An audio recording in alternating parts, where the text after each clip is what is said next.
वैसे जरूरी नहीं, पर वीडियो को लाइक या डिसलाइक कर दिया करें। कहानी में हम बिना जिस्म वाले एक काफी बड़े शैतान को देखेंगे, जिसका सिर्फ बड़ा सा सर ही आसमान में नजर आता है और उसी की मदद से वो एक किंगडम के लोगों को एक एक करके मारता है, जिससे उन लोगों में डर का माहौल बन गया। फिल्म की शुरुआत एक किंगडम से होती है, जहाँ रानी के सामने एक रिचुअल जादू किया जा रहा था, जो एक डांस की तरह का था। और ये जादू एक जादूगरनी और उसके साथी कर रही थी, ताकि किंगडम में अमन सुकून बना रहे, क्योंकि अक्सर किंगडम में सुकून रखने के लिए इस तरह के जादू करवाए जाते हैं। जैसे जादू पूरा हुआ, जादूगरनी आसमान में एक काफी बड़े ड्रैगन को लाकर बताती है कि ये हेवन इन्हीं जन्नत से आया हुआ ड्रैगन है, जो हमारे पूरे किंगडम की हिफाजत करेगा। उसे देख सभी लोग हैरान तो थे, साथ ही खुश भी हो गए, ये सोचकर कि अब हम बेफिक्र होकर रहेंगे, किंगडम पर कोई खतरा नहीं आएगा। लेकिन तभी पूरे आसमान में तूफान उठने लगा, चारों तरफ काले बादल छा गए और पता नहीं कैसी अचानक ही वो ड्रैगन भी वहाँ से गायब हो गया, जिसके साथ ही सभी लोगों को आसमान में एक काफी बड़े खतरनाक शैतान का चेहरा दिखाई देने लगता है, जिसे देख सभी लोग एकदम काफी घबरा जाते हैं। उन्हें कुछ अंदाजा ही नहीं था कि ये इतनी बड़ी मुसीबत अचानक से कहां से आ गई। पर सिपाही बड़ी हिम्मत दिखाते हुए एक साथ जमा हुए और एक साथ बहुत सारे तीरों की बारिश शैतान पर कर देते हैं। लेकिन ये उसके लिए बहुत छोटा सा हमला था, जिससे शैतान को कुछ नहीं हुआ। वो अपने बड़े से मुंह से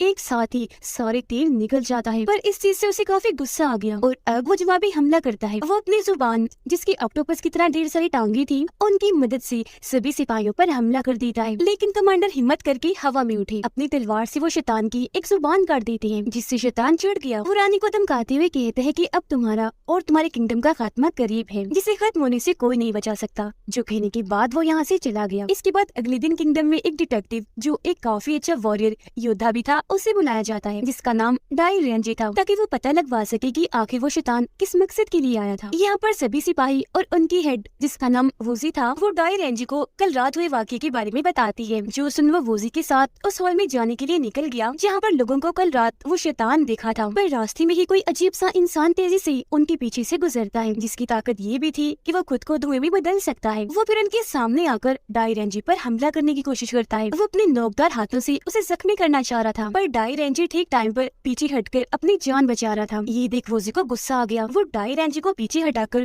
खुद उससे लड़ने लगती है, क्योंकि उसकी लड़ने की स्किल्स बहुत कमाल की थी। काफी बहादुरी से उसका सामना करती है। हवा में उड़ उड़ कर घूम घूम कर वो उसे मार रही थी। अपने साथी को हारता हुआ देखकर उस आदमी का दूसरा साथी वहाँ आ गया, जो डाई रेंजी को रस्सी से बांध देता है, पर वो बड़ी चालाकी से घूमकर रस्सी से आजाद हो गया। फिर वोजी के साथ मिलकर दोनों से लड़ने लगा। वो दोनों आदमी इनके सामने टेक नहीं पाए, इसलिए फौरन वहाँ से गायब हो गए। इसके बाद किंगडम का कमांडर वहाँ आकर बताता है कि इन दोनों आदमियों को मैंने ही भेजा था, क्योंकि इन्हें मैंने अपनी और रानी की हिफाजत करने के लिए रखा हुआ है। डाई रेंजी कमांडर से कहने लगा कि मैं रानी से मिलना चाहता हूँ, मगर उसने ये कहकर साफ साफ मना कर दिया कि आई एम सॉरी, वो किसी से भी मिलना नहीं चाहती। जो सुन उसे हैरत भी हुई और उसे काफी अजीब भी लगा, लेकिन फिर भी वो इस बात को टाल देता है। अब डाई रेंजी उस हॉल में आ ही गया जहाँ कल रात शैतान दिखा था। वो यहाँ एक जादू डिवाइस रख के ये पता लगवाने की कोशिश करता है कि आखिर कल रात यहाँ हुआ क्या होगा, जिसके साथ ही उसे सब कुछ दिख जाता है और सारी बात समझ आ जाती है। वो जादूगरनी से पूछने लगा कि तुम्हारे हिसाब से क्या वो शैतान असली था या किसी ने जादू करके बस सबको डराने के लिए वहम दिखाया, जिस पर जादूगरनी जवाब देती है कि मुझे जहाँ तक लगता है वो असली था, क्योंकि इतना खतरनाक जादू कोई नहीं कर सकता। जो सुनकर डाई रेंजी अब कमांडर के साथ जंगल में रह रही एक मास्टर के पास जाता है, क्योंकि वो काफी बुजुर्ग थे, तो जरूर उनके पास इस सारे मामलात की जानकारी होगी। पर इन्हें वहाँ मास्टर नहीं मिलती। तभी अचानक कमांडर के साथियों पर एक आदमी हमला कर देता है, जिसने अपना हुलिया जोकर जैसा बनाया हुआ था। वो दोबारा हमला करता ही दोनों अपनी अपनी तलवारों से उससे लड़ने लगे, पर जोकर इनसे कई गुना ज्यादा ताकतवर था, इसीलिए वो बड़ी आसानी से घूम कर कूद कर इन्हें मारता जा रहा था। लेकिन जोकर की सारी हरकतें देखकर डाई रेंजी ये पता लगवा लेता है कि ये कोई असली का इंसान नहीं है, बल्कि पपेट, एक कठपुतली है, यानी जादू से बनाया गया नकली इंसान, जिसे कोई एक ना नजर आने वाली दादी से कंट्रोल कर रहा है। और तभी तो जोकर लड़ पा रहा है। ये जानते ही कमांडर जोकर की तरफ अपनी तलवार फेंक कर मारता है, जिससे धागा कट गया। जोकर वहीं गिरकर ढेर हो जाता है, पूरी तरह खत्म हो गया था।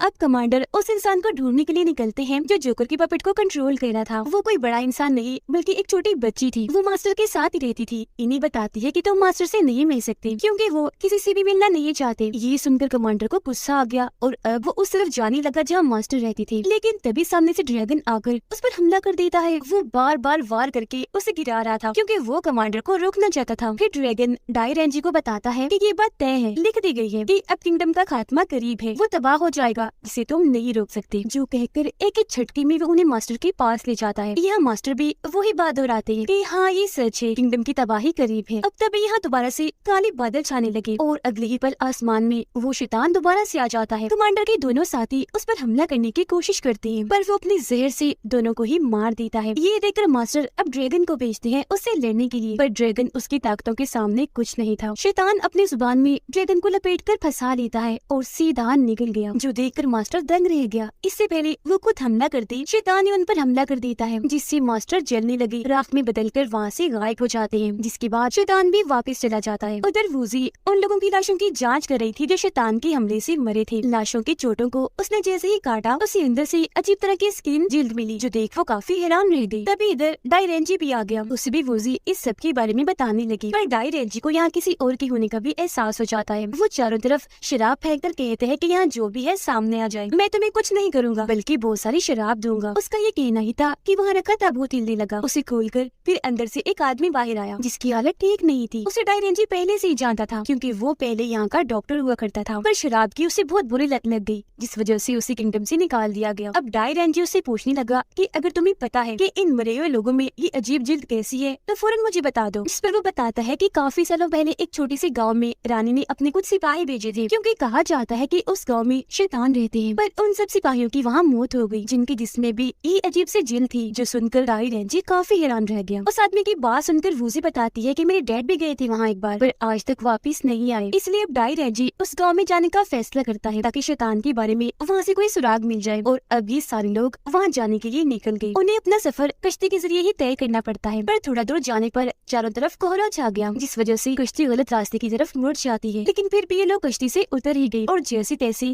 केव इन्हीं गार के जरिए ही गाँव के रास्ते में दाखिल हो ही गए। जहाँ आते ही उन्हें सारे सिपाहियों के स्केलेटन ढांचे दिखाई देते हैं, जिन सबको शैतानों ने मार दिया था। वहाँ वूजी को अपने डैड का स्केलेटन भी देखता है, जिसे देख वो टूट गई, काफी दुखी हो जाती है। यहाँ इन्हें एक जानवर का स्केलेटन भी देखा जो बहुत ही अजीब लग रहा था। साथ ही दीवार पर उस सर वाले शैतान की तस्वीर भी बनी हुई थी, जो देख सभी काफी घबरा गई। इन्हें यहाँ एक काफी पुराना कपड़ा भी देखा जिस पर कोई जादू के मंत्र लिखे हुए थे। तभी अचानक सर वाले शैतान की तस्वीर वहाँ से गायब हो गई, जिसके साथ ही बहुत सारे शैतान यहाँ आकर इन पर झपट पड़े, बुरी तरह हमला कर देते हैं। एक उड़ती हुई शैतान भी यहाँ आई जिसने लाल रंग के जादुई कपड़े पहने हुए थे। उसे डायरेंजी लड़ने लगा। अपनी तलवार से वो उसके जादुई कपड़े फाड़ देता है, जिससे वो डर गई, धुएं में बदलकर फौरन यहाँ से भाग गई। अब ये लोग जैसे यहाँ से निकलने लगी, अचानक कमांडर को कुछ हुआ। वो पागलों जैसी हरकतें करने लगा, वहाँ की सभी दीवारों को तोड़ने लगता है, जिससे वो पूरी ही केव टूटने लगी, जो देखकर सभी काफी डर गए। बिना टाइम गवाए आधे लोग केव के रास्ते और आधे नदी के रास्ते से बाहर आ जाते हैं। कमांडर भी होश में आकर जैसे वहाँ से बाहर आने लगा, अचानक एक बड़ा सा पत्थर उनके ऊपर आकर गिरा, जिससे कमांडर के साथ साथ उनके साथियों की भी मौत हो जाती है। अब अगले दिन पूरे किंगडम के लोग सड़क पर निकल आए। वो रिचुअल भी कर रहे थे और शैतान से बचने के लिए दुआएं भी मांग रहे थे। वो डायरेंजी से भी मदद मांगने लगे ताकि वो किंगडम को बर्बाद होने से बचा ले, पर क्योंकि अभी तक उसने ये मामला सुलझाया नहीं था तो वो कुछ नहीं कहता। वो अब उन लोगों की लाशों को चेक करने लगी जिन पर कीव वाले शैतानों ने हमला किया था। उनकी जिल्द काटने पर भी वही अजीब सी जिल्द अंदर से निकली, जिसे जैसे वो ने पानी में डाला वो गायब हो गई, जो देख उसके होश उड़ गई। पर जब डायरेंजी ने पानी में देखा तो उसे पता चला कि वो जिल्द पानी में गायब नहीं हुई, बल्कि उसने पानी में जाकर खुद को इनविजिबल बना लिया है। मतलब उसका वजूद तो पानी में था, बस वो नजर नहीं आ रही थी। एक ना नजर आने वाली जिल्द बन गई थी, जो देख वो भी दंग रह गया।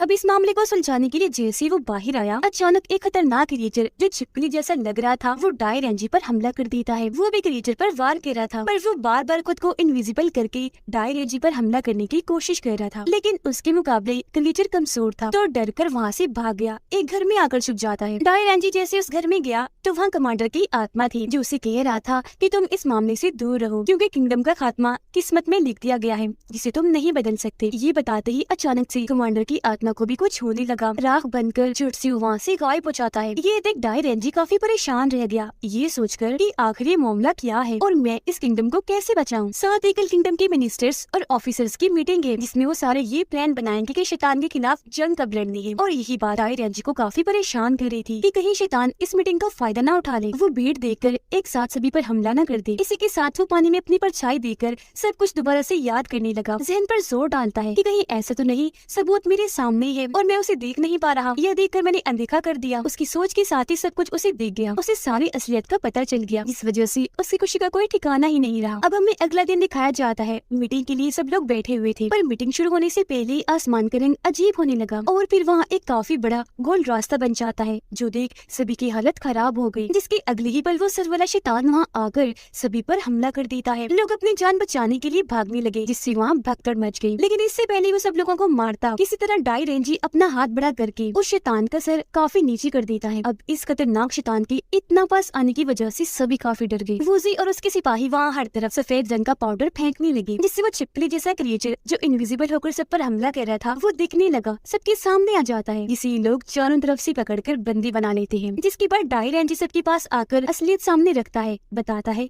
कि ये कोई शैतान नहीं था, बस सब लोगों को परेशान करने के लिए कंफ्यूज किया जा रहा था, उलझन में डाला गया, क्योंकि ये शैतान पानी में दिखने वाली किसी परछाई की तरह है बस, और कुछ नहीं। मैं जानता था कि इसके पीछे जिसका भी हाथ है वो आज की मीटिंग का फायदा जरूर उठाएगा, इसीलिए मैंने आसपास की सभी जगहों की तलाशी ली। मुझे एक खुफिया जगह के बारे में पता चला। मैं जब वहाँ गया तो मुझे इस शैतान का मास्क वहाँ दिखा, जिसे एक सिस्टम मशीन के साथ जोड़ा गया था, और उस सिस्टम मशीन के जरिए ही उस शैतान का सर इतना बड़ा दिखाई दे रहा था ताकि लोगों में दहशत फैले। और जब वो शैतान सबके सामने आता था तो एक छिपकली जैसा क्रिएचर इनविजिबल होकर सब पे हमला करता था, जिससे सबको यही लगता था कि शैतान ने ही सबको मारा है, क्योंकि ये क्रिएचर तो दिखता ही नहीं था। और मरे हुए लोगों के अंदर वो अजीब सी चीज मिलने का मतलब ये था कि आगे चलकर वो भी क्रिएचर में बदल जाएंगे। इन सब चीजों को कामयाब करने के लिए एक जादू का इस्तेमाल किया गया, वो जादू जो हमारी महान जादूगरनी भी करती है, यानी कि ये सारे चाल जादू करने की ही थी। और जो बच्ची हमने देखी थी जो मास्टर के साथ रहती थी वो भी जादू करने का रूप है। ये जानकर सभी के होश उड़ जाते हैं। अब डाई रेंजी जादू करने को बताता है कि मैंने तुम्हारे जादू को कब से महसूस कर लिया था, इसीलिए तुम हमेशा मेरे साथ रहती थी, है ना, ताकि मुझे शक ना हो और तुम मुझे यकीन दिला सको कि इसमें तुम्हारा कोई हाथ नहीं बल्कि शैतान का है। लेकिन इस सब की भनक मुझे तब लगी जब मैंने मास्टर और कमांडर के पीछे लगी रस्सियों को देखा, जिन्हें पपेट बनाकर तुम कंट्रोल कर रही थी। हमेशा उन्हें कठपुतलियों की तरह ही चलाया गया। एक बार मैंने तुम्हारा असली रूप भी देख लिया था। तुम्हारी शक्ल काफी बिगड़ी हुई थी, हाथों पर निशान भी थे जो अक्सर कठपुतलियां चलाने वालों के हाथों पर होते हैं, जिससे मेरा शक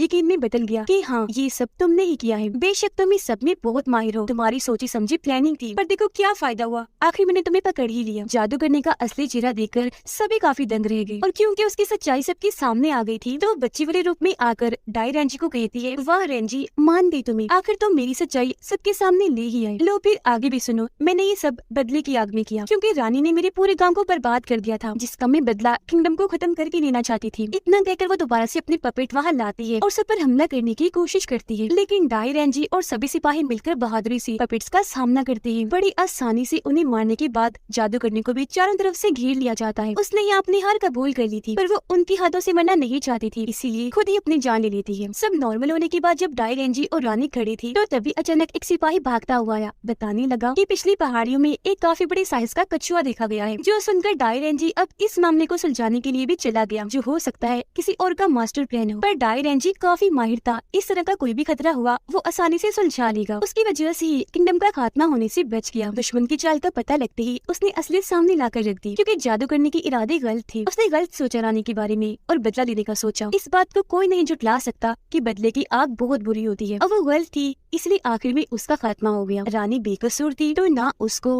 और ना ही किंगडम को कुछ भी हुआ। इसी के साथ ये कहानी इधर ही खत्म हो जाती है।